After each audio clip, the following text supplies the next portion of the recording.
Hey guys, welcome back to my channel. It's Tiffany here at the Crystal and standing in front of what possibly could be the most beautiful Christmas tree in London. Now today I wanted to talk about if you feel like you have wasted your life.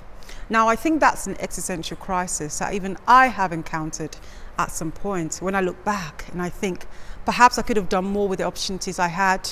I could have invested better in my relationships. I could have even maybe done better in academia. Perhaps I could have got a first class at uni if I tried harder. But then I think in the overall sense, these thoughts stem from two toxic beliefs. One is that we are obsessed with the past. Somehow we feel that the past is our lives. You know, this past that has come and gone.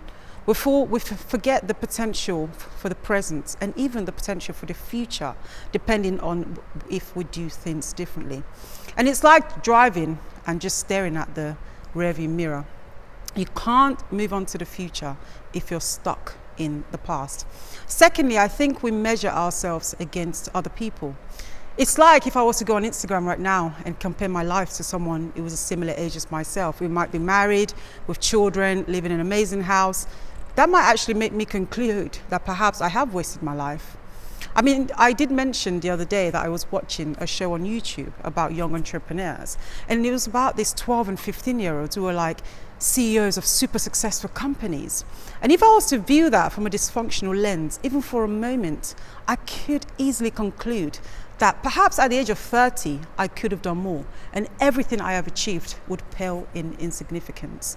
So I think it's quite important for us to always have a reality check, to understand that we are running our own races and we don't need to compare ourselves to other people.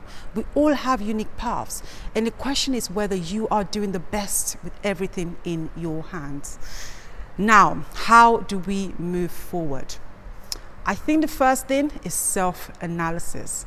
Now, in the words of Ralph Wardo Emerson, it said, what lies ahead of us and what lies before us are small matters compared to what lies inside of us. And I think that's very powerful. There's so much inside of us, but only if we have the confidence and the peace and the stillness to actually discover it.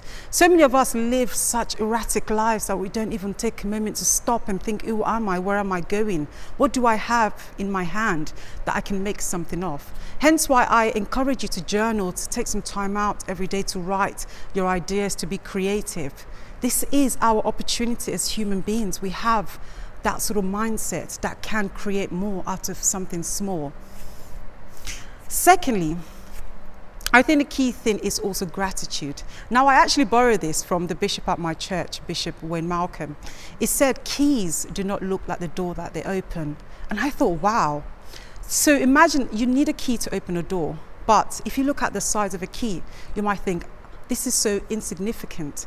Hence why we need gratitude. It's only when you can look at your life and even at the small things that you have and see them as potential to increase and more. That's when you actually be able to understand the value of them and then get started. Also, gratitude is the key to peace. You cannot make more of your life if you're erratic, if you're panicking, if you're anxious. You have to be in a state of confidence, in a state of calm that understands that despite what has happened in my past, I can make so much more of my future. So today I challenge you all to just look at the pages of your life and to just begin to think about the new chapters, because the past is gone, but the only thing that we can salvage right now is the future. And always remember that life rewards those who live intentionally. Thanks for joining me today, guys, and enjoy a bit of the view here.